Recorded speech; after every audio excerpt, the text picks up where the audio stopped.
अस्सलाम वालेकुम। मेरा नाम है डॉक्टर मारिया। मैं आपको आज जिस डिज़ीज़ के अबाउट बताऊंगी जो कि हमारे मुल्क में बहुत ही कॉमन डिज़ीज़ है औरतों के अंदर, that is the polycystic ovarian disease. This is the polycystic ovarian disease. ये डिज़ीज़ हमारे कंट्री में बहुत ही कॉमन हो चुकी है और बहुत सी औरतें इसके बारे में नहीं जानती और बहुत सी औरतें इसके बारे में जानती हैं, लेकिन इसका कैसे इस डिज़ीज़ को हमने आगे लेके चलना है उसके बारे में नहीं जानती। तो मैं आपको इन्हीं चीज़ों के मुतालिक बताऊंगी। इस डिज़ीज़ में जो होता क्या है, इस डिज़ीज़ को अगर हम डिफ़ाइन करने शुरू करें तो इसमें कुछ ऐसी अलामात हैं जिनसे आप जान सकते हैं कि आप पीसीओएस के शिकार हैं या नहीं हैं। मैं जितने भी इलामात बताऊंगी, ज़रूरी नहीं कि ये इलामात में से कोई एक इलामत आपके अंदर प्रेजेंट हो तो आपको पीसीओएस ही है। वो कोई और बात भी हो सकती है, कोई हार्मोनल इम्बैलेंस हो सकता है या कुछ और हो सकता है। इसलिए आप तमाम अलामात को देख लें। अगर इसमें आप में 2 से 3 अलामात आपके अंदर प्रेजेंट हैं तो इसका मतलब कि चांसेस हैं कि आप पीसीओएस का शिकार हैं। The first thing is the माहवारी का बाकायदगी से ना आना या माहवारी का कम आना। इसका मतलब ये है कि यहाँ तो आपके जो पीरियड्स हैं वो यहाँ तो रेगुलरली नहीं आ रहे, यानी एक मंथ की अगर आपको फॉर एग्ज़ाम्पल 6 अक्टूबर को आते हैं तो नेक्स्ट पीरियड्स आपको यहाँ तो 28 दिन पहले आ रहे हैं या फिर 35 दिन से ऊपर गुजर चुके हैं और आ रहे हैं, और ये आपके साथ एक दफ़ा नहीं बल्कि मुसलसल आपके साथ ऐसा हो रहा है।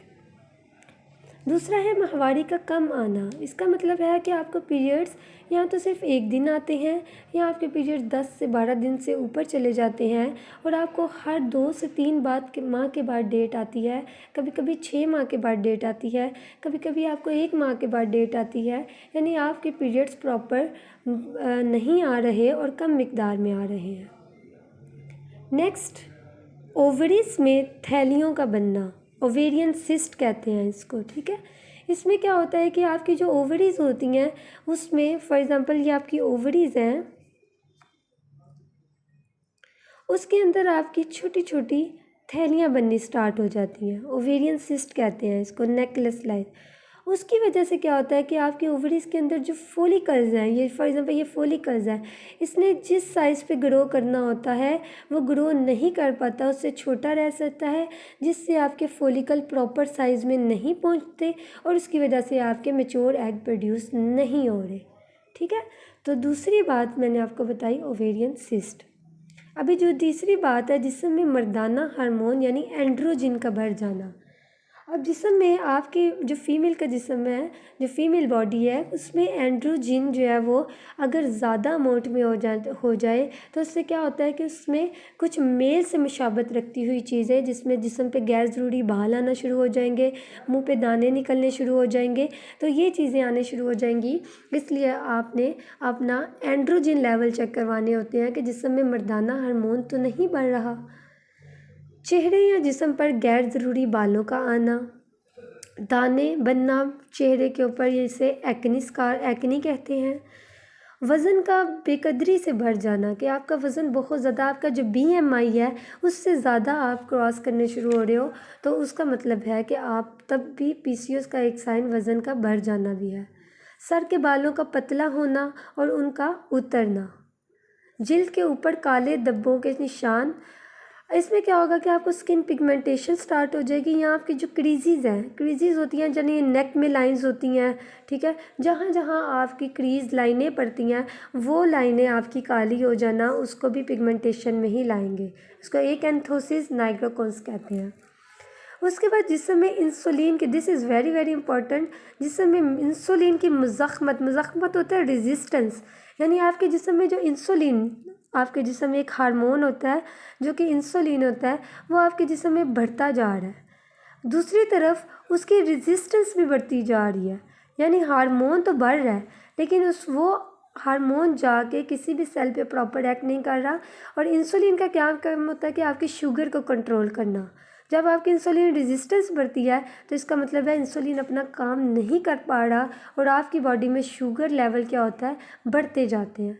और ये शुगर लेवल आपकी क्या करते हैं कि एक तो एग को ओवुलेट वगैरह करने में मुश्किल पेश करते हैं, दूसरा आपको डायबिटीज़ का भी शिकार कर सकते हैं। ठीक है, इसलिए आपके शुगर लेवल्स का भी ध्यान रखना पड़ता है कि कहीं इंसुलिन रेजिस्टेंस तो नहीं हो रही। अभी जो मैंने आपको बताया सब चीज़ें देख ली, माहवारी बाकायदगी से ना आना या माहवारी का कम आना, ओवेरियन सिस्ट का हो जाना, मर्दाना हार्मोन एंड्रोजन का बढ़ना, चेहरे पे जिस्म पर गैर ज़रूरी बाल आना, दाने बनना, एक्नी, वज़न का बढ़ जाना, सर के बालों का पतला होना, स्किन पिगमेंटेशन, काले धब्बों का ज़ाहिर होना और इंसुलिन के मुज़ाहमत का बढ़ना। ये सारे साइंस आप लोगों ने देखने, अगर आप में 2 से 3 साइंस भी प्रेजेंट हैं तो आपको अपने और अगर फॉर एग्ज़ाम्पल आपके पीरियड्स का खासकर साथ मसला है तो आपको अपने गायनोकोलॉजिस्ट से कंसल्ट करना चाहिए। अब जब भी पीसीओएस की बात होती है तो लोगों के जहन में बहुत से क्वेश्चंस आने शुरू हो जाते हैं। बहुत सी लड़कियां इसके बारे में मुकम्मल तौर पे अवेयर नहीं हैं, तो हमने उनको अवेयरनेस भी दिलानी है। तो अगला सवाल होता है कि किस एज में स्टार्ट होती है। तो there is no limitation of age in PCOS कि आपको जब पीरियड आने, आजकल हमारी जनरेशन में जो ज़्यादातर पीरियड्स की एज है इट इज़ 11 to 12 ईयर, कुछ औरतों में 14 to 15 ईयर्स भी गर्ल्स में होती है। आपने माहवारी की शुरुआत के साथ ही आपको पीसीओएस हो सकती है। ठीक है, या फिर ज़्यादातर लोगों को तो माहवारी की शुरुआत से ही होती है, लेकिन कुछ औरतों में पहले तो नहीं होगी, लेकिन 20 से 30 साल की उम्र में, जिसमें ज़्यादातर 25 साल की उम्र एक ऐसी एज है जिसमें आपको पीसीओएस डेवलप होने स्टार्ट हो जाती है। ठीक है, तो इसलिए आपने ध्यान रखना है कि आपने ऐसा श्योर नहीं रहना कि छोटी लड़कियों में ऐसा मुमकिन नहीं है। आजकल नहीं बल्कि इससे पहले भी ये आपको माहवारी की शुरुआत से ही स्टार्ट हो सकती है। ठीक है, नेक्स्ट हमारे पास सवाल आता है कि इसकी वजूहात क्या हैं, पीसीओएस क्यों इतनी ज़्यादा बढ़ने शुरू हो गया। ठीक है, तो सबसे पहली आपका जो मेन काज होगी या पीसीओएस की, डेट वन इज़ द ज़्यादा वज़न, यानी ओवरवेट, ओबीस होना। लेकिन नॉर्मल वज़न के लोगों में भी हो सकती है, ऐसा नहीं है कि जो लोग नॉर्मल वज़न के उनमें नहीं हो सकती, उन लोगों में भी वो पीसीओएस हो सकती है। लेकिन ज़्यादातर काज है ज़्यादा वज़न। ज़्यादा वज़न में क्या होता है कि जो आपके ये जो सेल्स होते हैं, चर्बी वाले सेल्स, ये क्या करते हैं, ईस्ट्रोजन प्रोड्यूस करते हैं, एक हार्मोन है। ये ईस्ट्रोजन रेज्ड होता ये क्या करता है कि आपके हार्मोनल इम्बैलेंस स्टार्ट कर देता है, जिसकी वजह से आपके सेल्स जो ओवेरियन फॉलिकल्स हैं वो सही साइज़ पे नहीं जा पाते।